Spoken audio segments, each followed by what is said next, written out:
মাছ ধরতে পারি না, তেলের জন্য বাল বাচ্চা লইয়ে খাইতে পারি না, নদীতে যাইতে পারি না। মাছ ধরবো কীভাবে? আমরা না খাইয়ে মরি। তারেক জিয়া আমাদের কাছে ভিক্ষে চাই তেলের জন্য, বাল বাচ্চা যেন মরে না, খাইয়ে থাকতে পারি। আমাকেও 5 লিটার করিয়া দৈনিক যদি দেয় তাহলে আমরা মাসিকের করিয়া বাল বাচ্চা লইয়া খাইতে পারি। আমাকেও কিস্তি আছে, কিস্তিতে জ্বালায়, বাল বাচ্চা জ্বালায়, নদীতে করে উঠতে পারি না। আমরা নদীতে থাকা লাগে, নদীতে বসবাস করা লাগে। আমাকেও কোনো ঠাঁই নেই।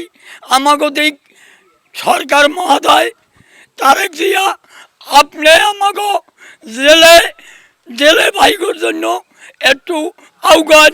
এই 2-3 দিন দেখছো তেল পাই না, মাছ ধরতে পারি না, কিছু করতে পারি না। আমরা আর কই যামু, কি খামু, আমরা কি করবো? এটা আপনারা আমাকে একটা পথ দেখাই দেন। আমরা এখন বর্তমানে না খাই এই অবস্থায় আছি। আমরা আপনারা যে পথ দেবেন আমরা এই পথ মানিয়ে নেবো। জেলেরা নদীতে মাছ ধরতে তৈল দরকার, তৈল নাই বিদায় তৈল পাই না।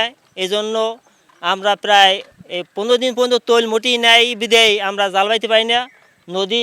নদীতে না যাইয়া নদী ঘাটে বান্ধিয়া এখন সে ক্ষুধার জ্বালায় আর পোলাপানে স্কুলেও পাঠাইতে পারতেছি না এই অর্থের অভাবে, আর খান্দে পাইতে তাই আমাদের মরণ ফাঁস ছাড়া আর কিছু নাই।